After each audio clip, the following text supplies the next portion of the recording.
여러분, 지난주에 우리는 예레미야의 소명을 통해서 하나님의 부름받은 소명자는 결코 낙심하지 않는다, 이 말씀을 함께 나누었습니다. 하나님께서 저와 여러분을 처음부터 택하시고 또 부르셨기 때문에, 그리고 지금도 여전히 우리와 함께 하시기 때문에 소명자는, 그리고 하나님의 그 사명을 감당하는 사람은 결코 낙심하지 않는다, 그리고 절대로 낙심해서도 안 된다, 우리가 함께 말씀을 나누었죠. 그러나 여러분, 하나님의 부름을 받았다고 해서 만사가 다 오케이입니까? 여러분 어떠세요? 우리가 예수를 믿고 구원받았으면 그 이후에는 항상 우리에게 꽃길만 있는 것일까요?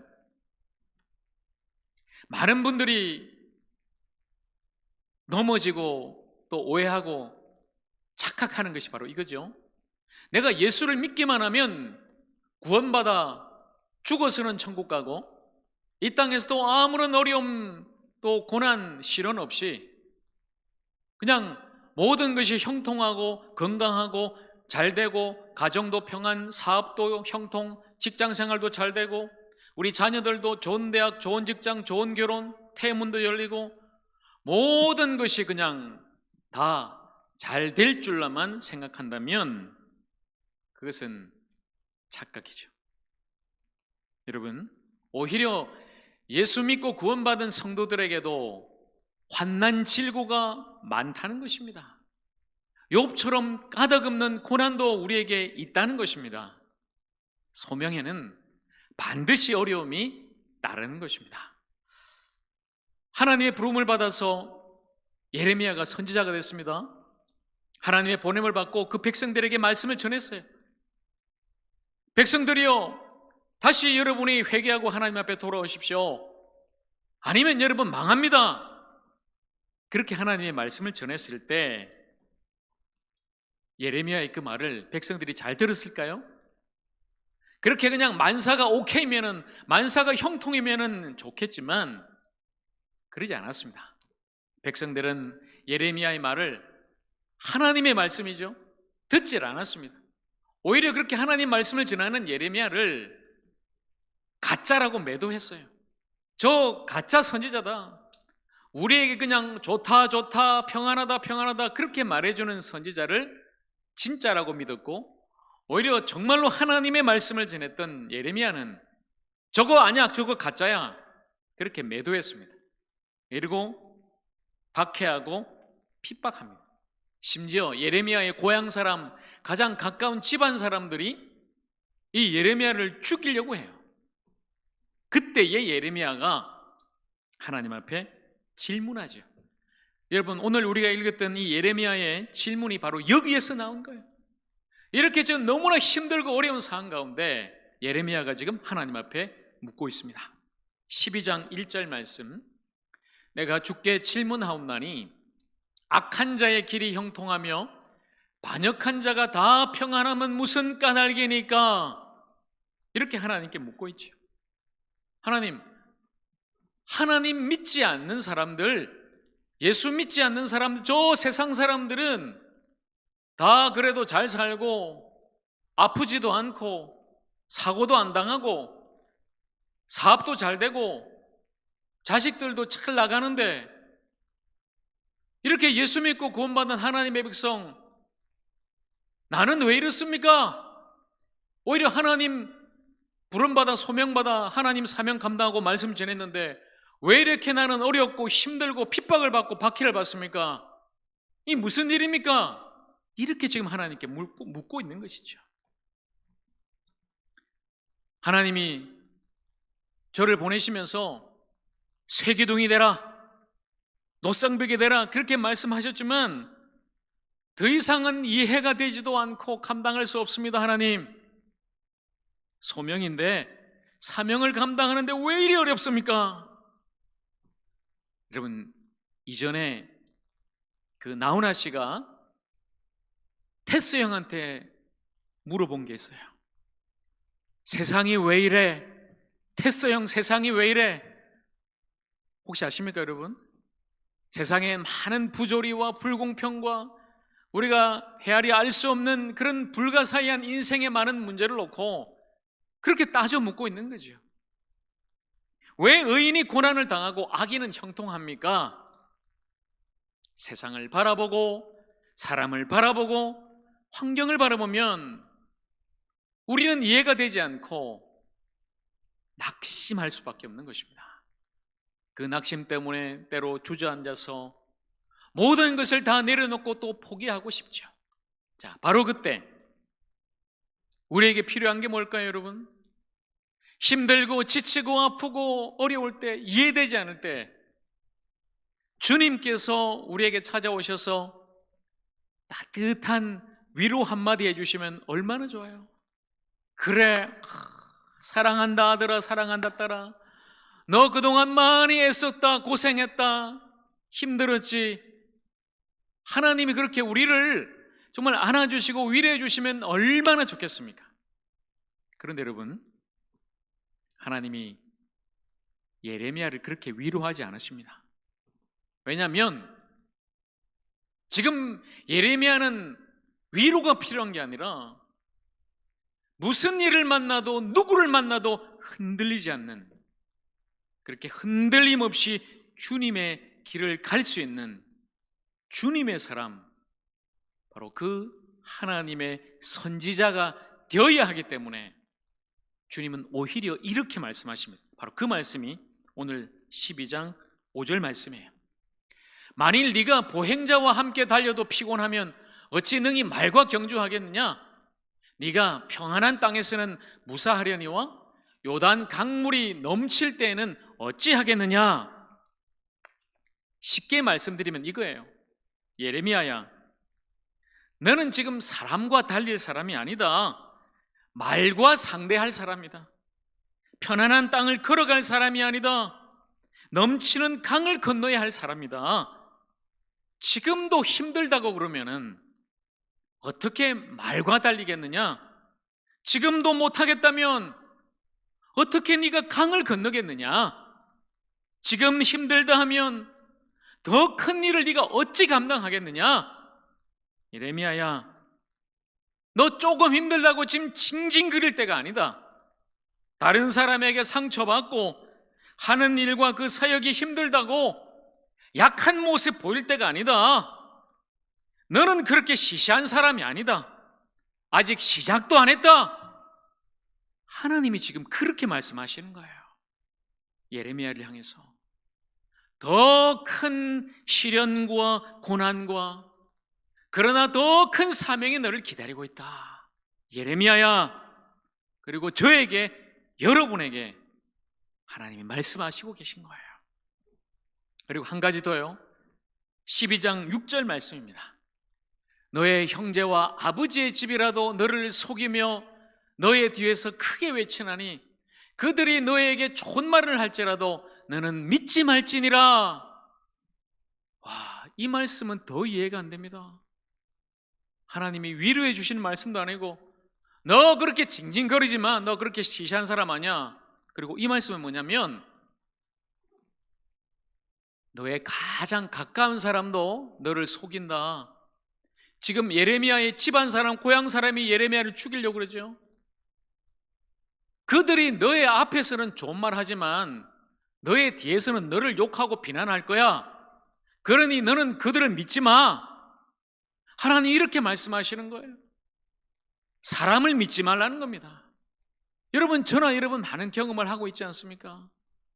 사실 그냥 가까운 사람, 저하고 많은 시간을 보낸 그런 사람들이 사실상 뒤에서는 비난하고 욕하는 걸 보면 참 마음 아플 때가 있죠. 비단 저만 그렇습니까? 여러분도 마찬가지예요. 무엇보다도 사람이 제일 힘들고 무섭지, 상처도 받고 배신도 당할 것이다. 그것이 사람이다. 사람을 믿지 말라는 거예요. 여러분, 저나 여러분이나 다 연약한 사람들이에요.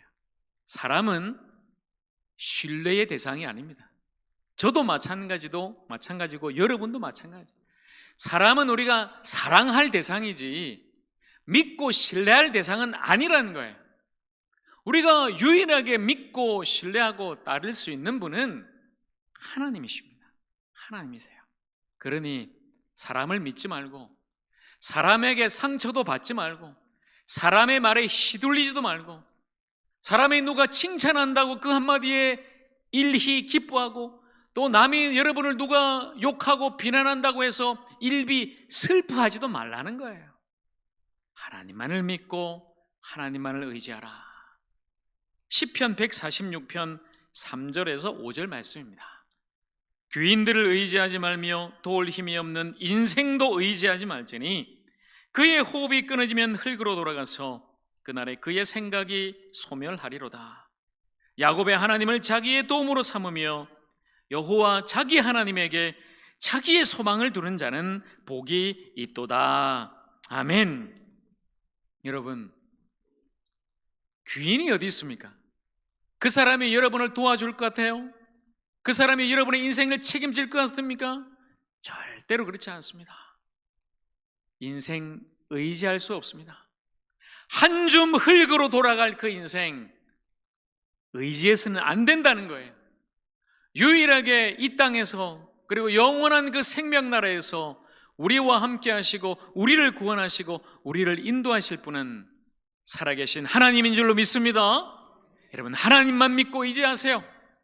사람 바라보지 마시고, 사람 의지하지 마시고, 사람 말에 휘둘리지도 마시고, 하나님만 믿고 하나님만 의지하면서 다시 일어나서 믿음의 길을 걸어가시기를 축복합니다.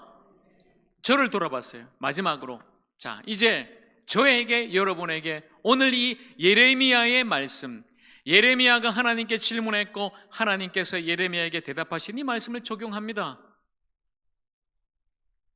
주님, 예레미야가 했듯이 저도 주님이 저를 부르셨다면서요. 제가 태어나기 전에 하나님이 저를 목사로 택하셨다면서요. 그리고 하나님이 가라 하면 가고 전하라 하면 전하고, 그러면 하나님이 역사하신다면서요. 하나님이 함께 하신다면서요. 그런데 왜 이리 힘듭니까?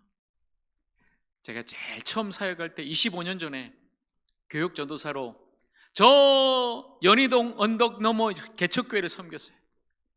혼자였어요. 담임 목사님, 몇몇 성도, 청년들과 아이들 혼자서 어린이부, 청소년부, 청년부, 찬양인도 너무 못했어요. 심지어 얼마나 기도를 못했는지 담임 목사님이 윤전도사 너 기도 안 되겠다, 기도하지 마 앞으로, 이럴 정도로 설교를 얼마나 못했는지 아이들이 못 들어주겠어요. 왜 이리 힘듭니까 주님? 그때 징징거렸죠. 왜 하나님이 이렇게 개척교회를 저를 보내셔서 힘들게 합니까? 그 뒤에 이제 대학원을 졸업하고 정식으로 전담 전도사로 갔습니다. 좀 큰 교회를 갔어요. 교회를 건축하는데 너무 힘든 거예요. 목사님이 얼마나 무섭고 힘들게 하는지 그냥 너무 힘들었어요. 주님 왜 이리 힘듭니까? 아니 주님이 부르셨다면서요. 주님이 가라고 해서 갔는데 왜 이리 힘듭니까? 목사가 됐습니다. 목사가 되면 좀 나을 줄 알았어요. 저 멀리 그제도로 가고 큰 교회로 갔어요. 너무 힘든 거예요. 얼마나 부목사를 힘들게 하는지 그냥 일도 많고 몇천 명 교회를 그냥 섬겨야 되는데 너무 힘든 거예요.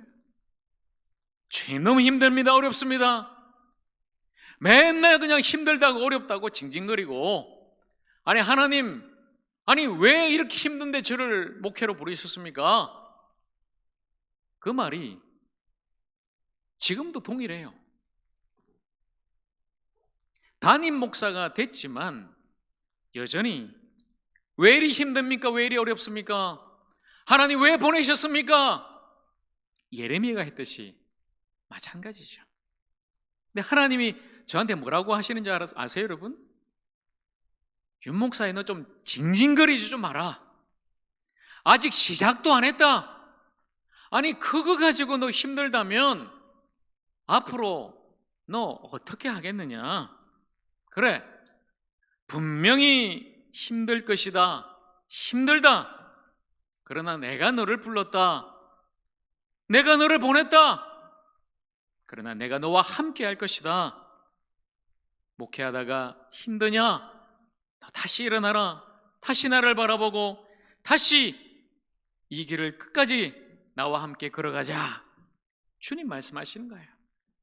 제가 여전히 25년이 지난 오늘날도 하나님 앞에 이렇게 힘들다, 어렵다 말하면서도 그러나 여전히 이 자리를 버티고 견디고 주님 주신 사명을 감당할 수 있는 유일한 비결이 뭐냐면, 자, 여러분 잘 들으세요. 제가 25년 동안 수많은 교회와 수많은 담임 목사님과 수많은 성도들을 거쳐가면서 단련이 돼서가 아니에요. 연단받아서가 아니에요. 제가 경험이 많이 쌓여지고 어느 정도 기술적으로 뭔가를 잘해서가 아니에요. 유일하게 여전히 지금도 앞으로도 이 길을 걸어가고 이 사명을 감당할 수 있는 유일한 것은 주님의 말씀, 십자가를 바라보라 였습니다. 십자가를 바라보라. 저 십자가를 바라보면서 나 자신이 얼마나 하나님 앞에 큰 죄인인가, 얼마나 용서받을 수 없고 죽을 수밖에 없는 큰 죄인인가, 그리고 나 같은 죄인을 위해서 예수님께서 대신 십자가에서 죽으셨다는 것을 다시금 십자가를 바라보며, 그리고 내가 얼마나 큰 사랑을 하나님께로부터 받았는지를, 그리고 저 십자가를 통해서 내가 용서받고 구원받았는지를 다시 한 번 더 저 십자가를 통해, 오직 예수 그리스도의 십자가를 통해 다시 한 번 더 깨닫기 때문에, 그 사실을 믿고 그것만을 내가 의지하기 때문에 다시 감당할 수 있는 거죠. 사랑하는 여러분, 조금 상처받고 욕을 먹고 힘들고 자존심 상할 때 낙심했던 우리 앞에 저 십자가가 서 있습니다. 의심이 들고 낙심이 찾아오고 수치스럽고 두려움이 찾아올 때 저 십자가를 바라보십시오. 여러분, 주님보다 여러분이 더 상처받고 아프십니까? 그 채찍에 맞고 못 박히신 주님보다 더 아프십니까? 여러분, 주님보다 더 자존심 상하세요? 침뱉음을 당하고 뺨을 맞으신 주님보다 그렇게 자존심 상하십니까? 여러분, 주님보다 더 배신감 느끼세요?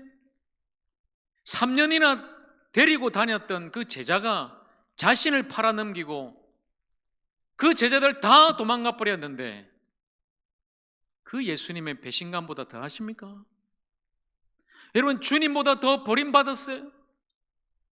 그 십자가에 달렸을 때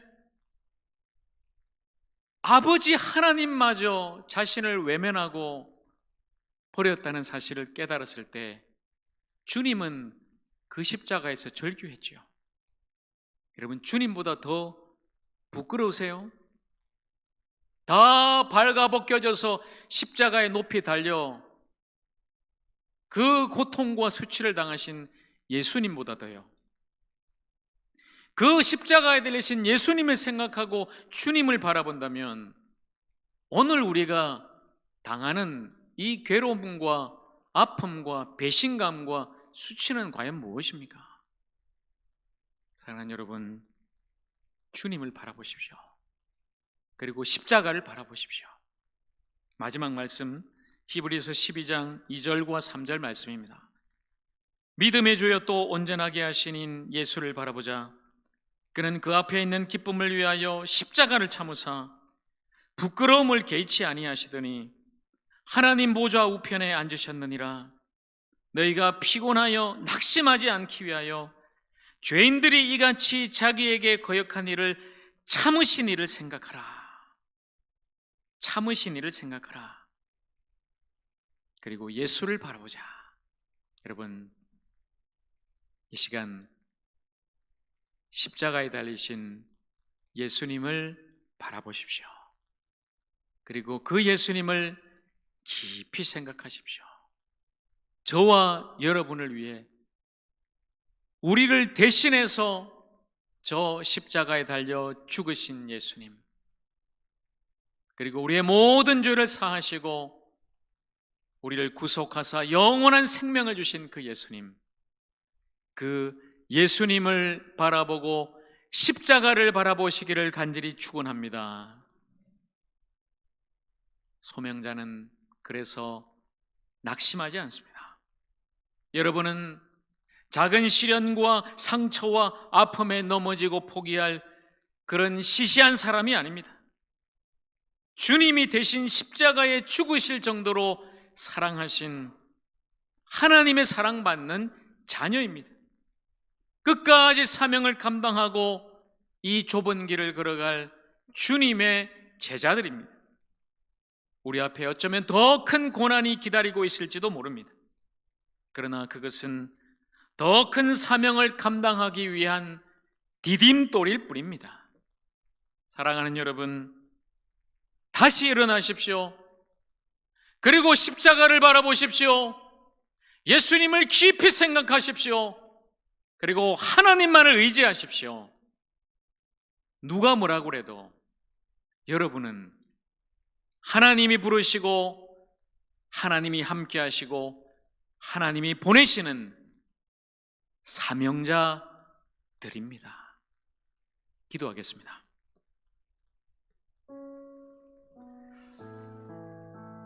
이 시간 함께 기도할 때